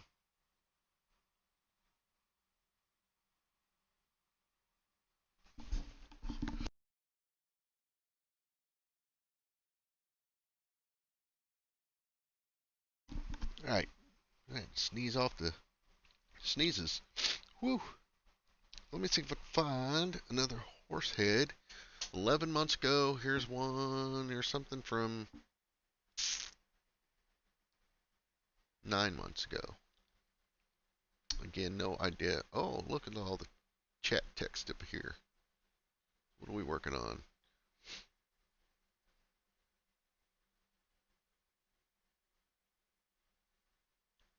Oh, somebody had asked about punching something, I think. So I showed them.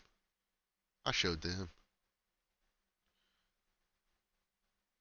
What am I working on? Am I still working on it? What would I do with that piece?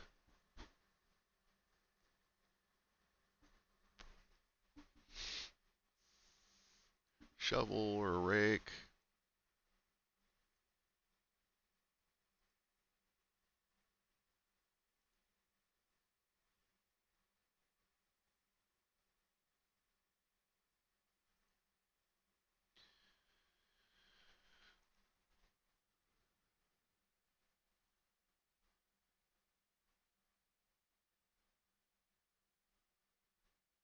Yeah, no idea. No idea. This was 9 months ago. Swing out, swing out.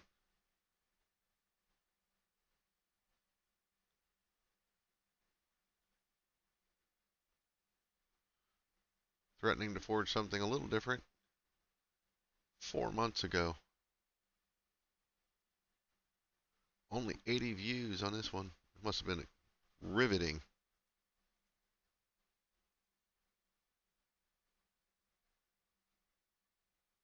Running the gas forge. Kind of rare.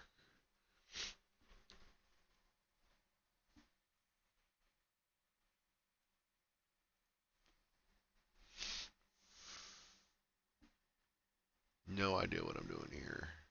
Let's see.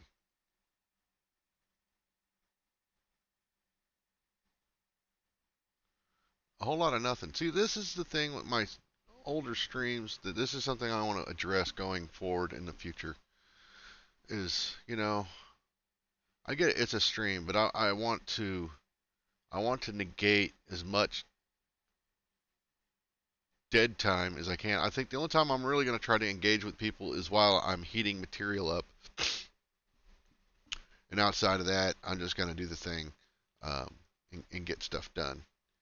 Uh, this is when actually having um, this is when having somebody around to help read this stuff is really handy.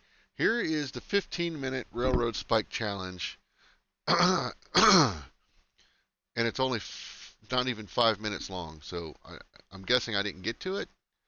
Let's see. Well, there was something going on here. Do I actually have a spike? What am I doing? That is not a railroad spike. That's a better horse, though. See how not as long as the face is? Um,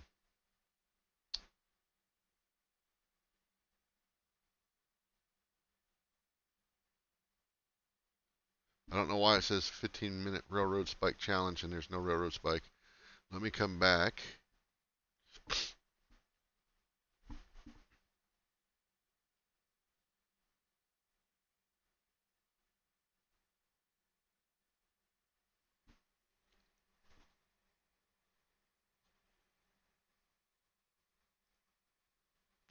This goes on for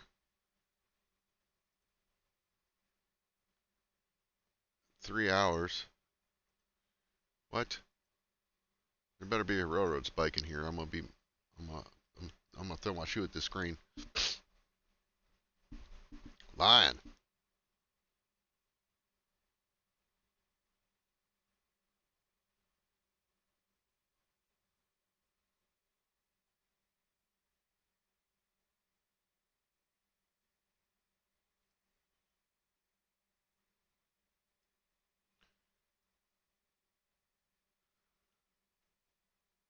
That is not a railroad spike.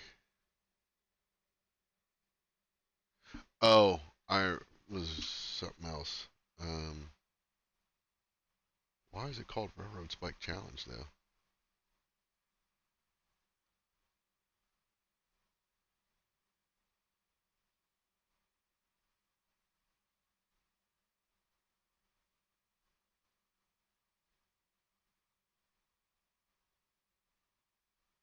So that was 10 months ago.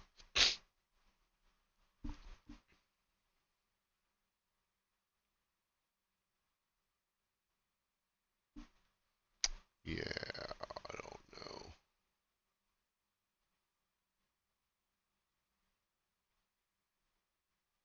That that stream was almost 5 hours long.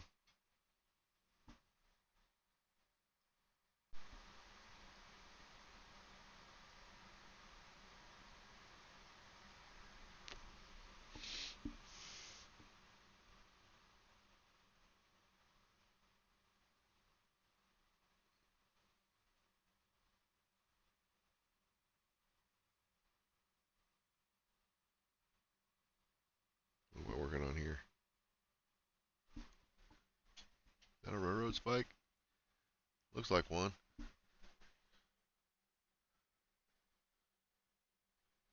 I'm trying to find a pair of tongs to hold it, it looks like.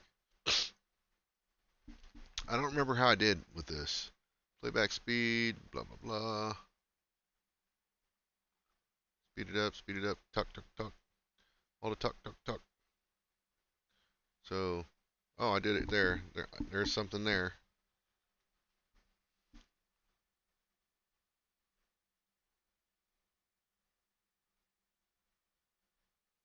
Did I actually do that in this stream?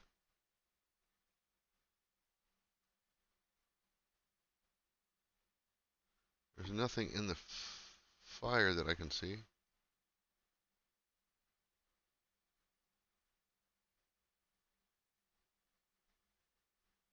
There's a railroad spike there. I got like 4 railroad spikes total in my shop that I can think of.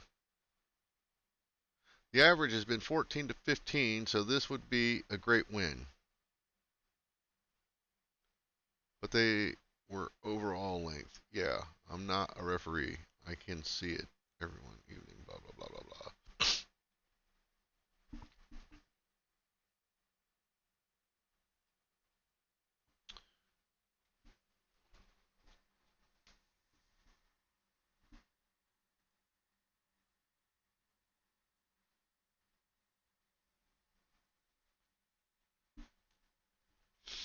I mean, I see the thing, but I don't see me actually forging that thing.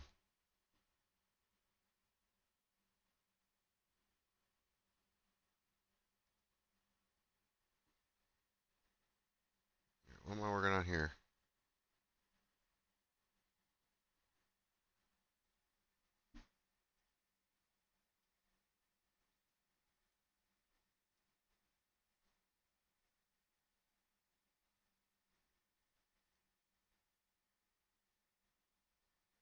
Clearly nothing.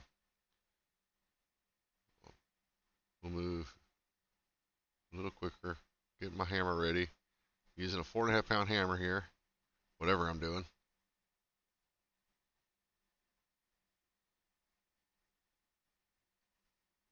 That is a railroad spike.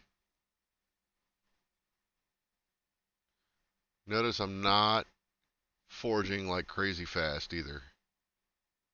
I mean, I'm forging quickly, but I'm not going crazy. I'm trying to maintain a pace that I can manage without killing myself. So turn up the volume so we can actually hear the.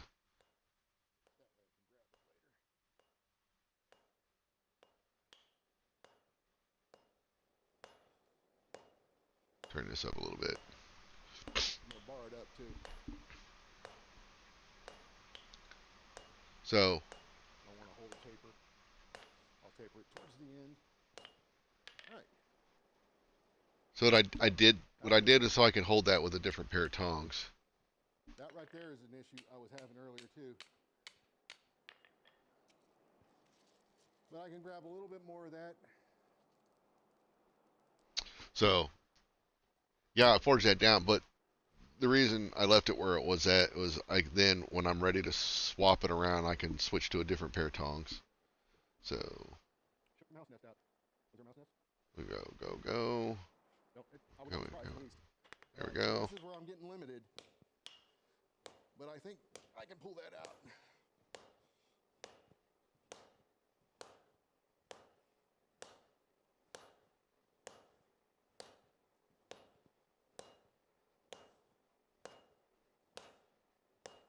Yeah, I could do this a lot better. I'm pretty sure, and I'm already seeing where I'm making some mistakes.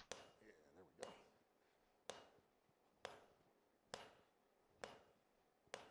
go. Nice clean taper all the way through, except for that spot where I want to hold it on the other side. That was the other thing. The rules were kind of weird. If anybody's watching this, I don't know. They were like, "Oh, it should be a nice clean taper," and I was like, "What the hell? What? What are you talking about? Nice clean taper? Out of here with that craziness. It's supposed to be however long you get it, right?" I'm gonna fast forward through these. Make sure I don't burn the damn thing.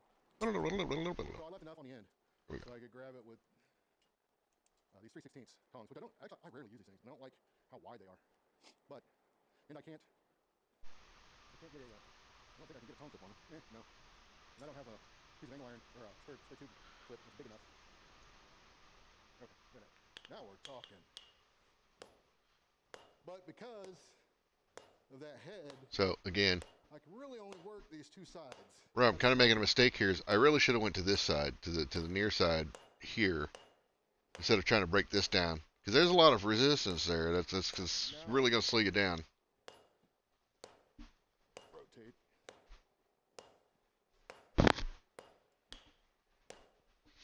Yeah, there we go. But even that, I really feel like I would have got more done using the near side rather than the far side. Because, again, of the amount of resistance there. You see how I didn't really get that much done. I guess I should have. So many things to do at once. And to be honest, if I were to do this challenge again, I would get a pair of railroad spike tongs that held it by the head. So I could just use those one tongs through the whole thing. But yeah, I mean, it's when you start doing something like this, that's easier said than done, I think.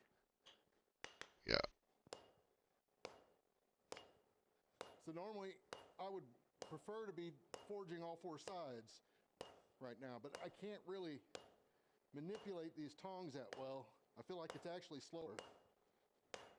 A lot slower, and it's so somebody had asked me, it might have been in this stream, honestly. Somebody had thought or said, you know, that they didn't think that forging all sides was any more efficient than forging two sides. And that may be true depending upon how you forge. But when you're forging in this manner and using the edge of... I thought you went to bed. If you're forging in this manner and you're using the edge of the anvil like this, you're presenting a lump. So on your third hit on the edge, if you're forging on all four sides, by the third hit, you're going to be presented with a lump, and that's your target. And every hit from that point forward, you're aiming at that lump, and that's what you're going for. So you're kind of catching it every time it comes around, and that lump actually kind of facilitates the process much more. That could just be all in my head, though. See, right? Yeah, I moved it way too far up. Yeah, see, I'm just doing two sides there, so you'll never see that lump come around.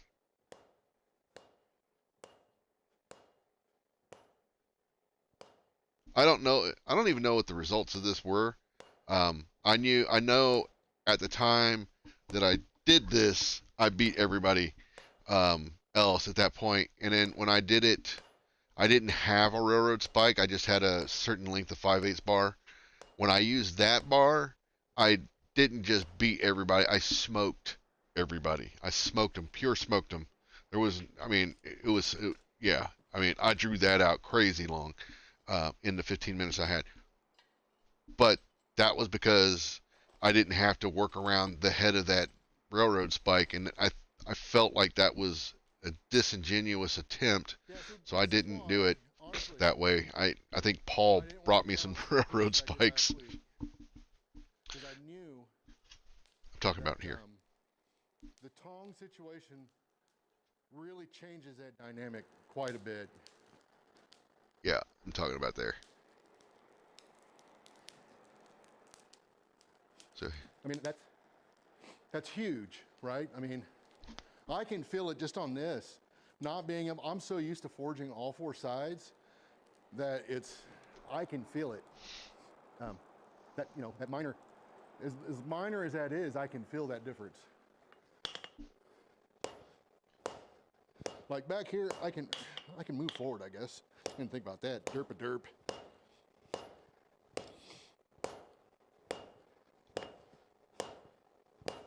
But I don't think, I can't say I smoked anybody in this particular... I should start thinking about cleaning this up, huh? In this particular approach. I should do this again. I think I have, or I could make some tongs for it. God, the idea of making railroad spike tongs just...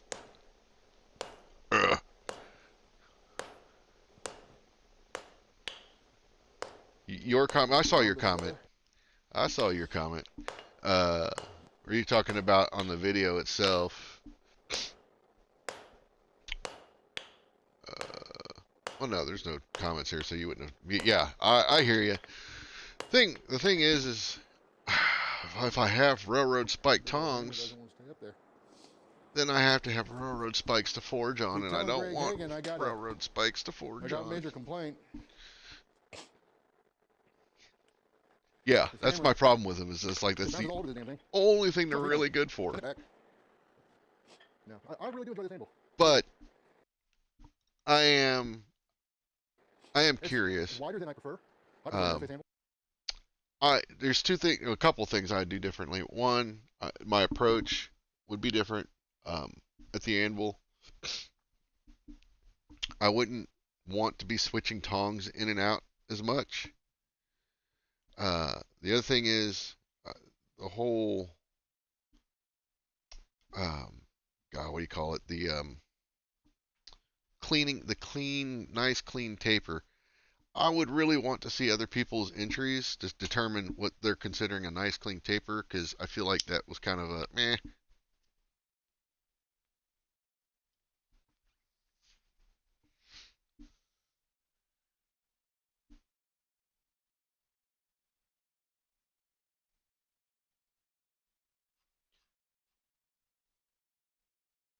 I know a guy who has instructions on how to forge those. Is that the one you're referring to? I think I've seen that video. But I mean, to be honest, if I were to make it's those now kinds so of wide that it's out of tongs, the realm of usability for I me, would probably just fabricate for them most work. for the most part. Couple chain But links, I as long as they held. need to think about cleaning this up better. So I could cut my chain links back off and use them for something else. Still come over here a little bit though.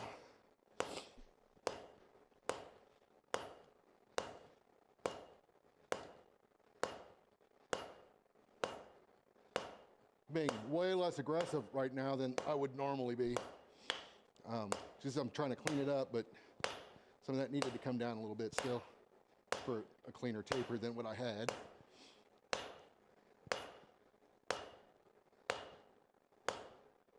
Straight's probably useful too, so I will work on doing that. Where is? And then flip Oh, around. chat replay. So yeah, in the chat they kind of tell me when. Oh, yeah, that's gonna be fun. They tell me when my time is up, sorta. So the last chat message says there's 4 minutes left. You gotta remember there's a delay on this. Okay, So I'm gonna have to assume I'm down to like 2 minutes at this point. If I got any minutes left. 4 minutes. I don't think I'm reading that. 21:12. Huh. Shoot, I keep going. I'm gonna try to honor the notion of the clean taper. But I need to get this down a bit more. There we go. Just cleaning this up as I go. Seeing what needs work. So this is something I would not normally be doing. yeah, and I mentioned that a couple times. The clean taper thing, like the original challenge, as I understood it, was. I did not see that message, Bill.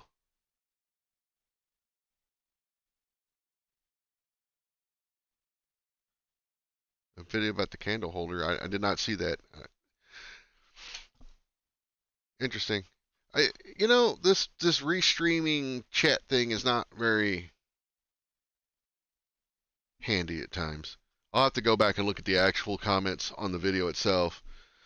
Let me pull that up. This is like going to be Inception or something going on. Let's see.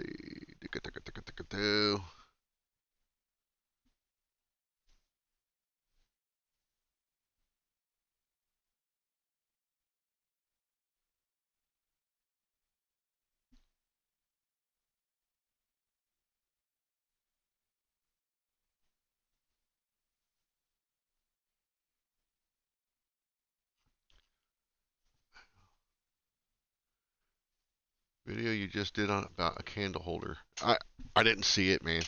But yeah, the challenge video thing. That I might just revisit that. Just more of a like I don't want to call it a tutorial. Um, I don't know what you would call it. Maybe like a tips and tricks. Call it tips and tricks. I'll call it that. Tips and tricks on forging, drawing out competition type things, right? Because I keep harping on this clean taper thing, cleaned up thing. But when you're doing most drawing out competitions I've ever been a part of, that has never been part of the criteria. I don't have a problem with that.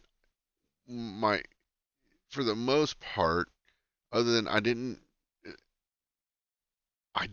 see that in the original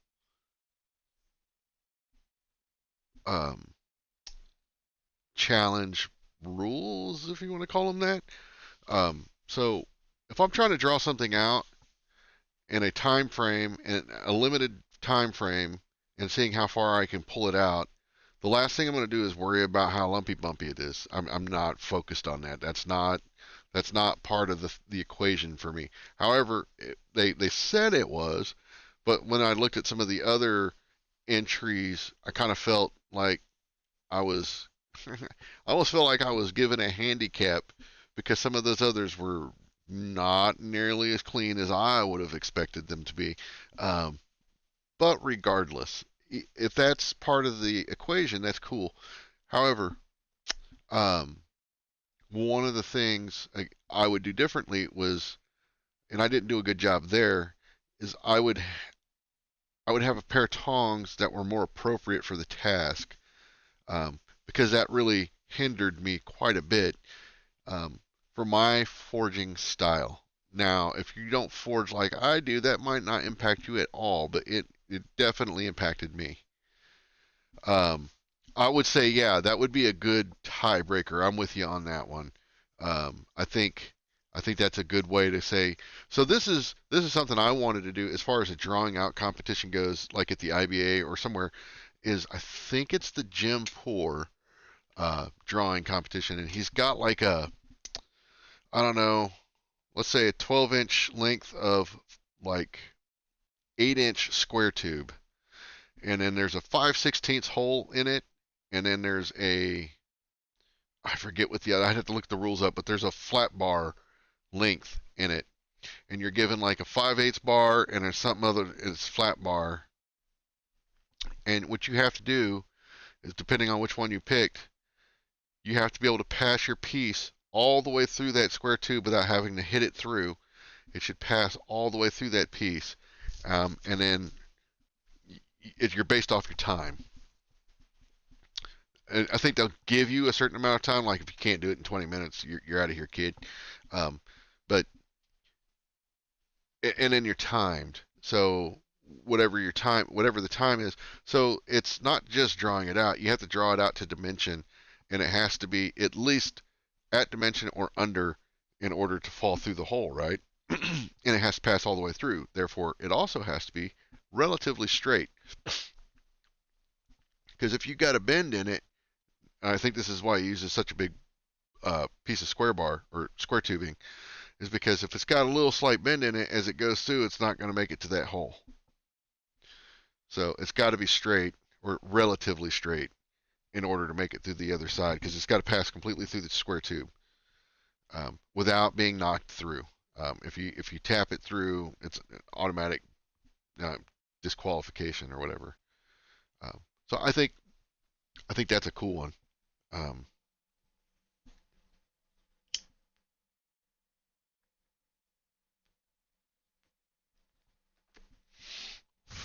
I'm trying to remember. I'll have to ask my little buddy Ryan. I bet you he'll remember. But Brian used to have one where I think it was 2 heats.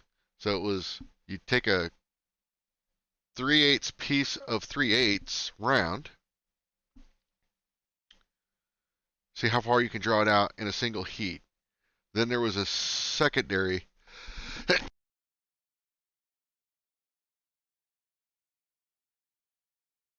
Well, I'm sneezing good tonight.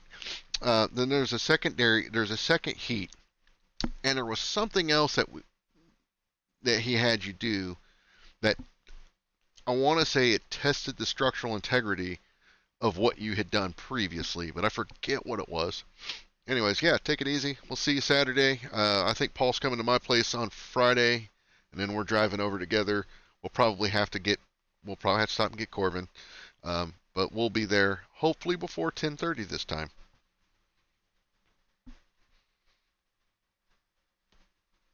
Hopefully, we shall see.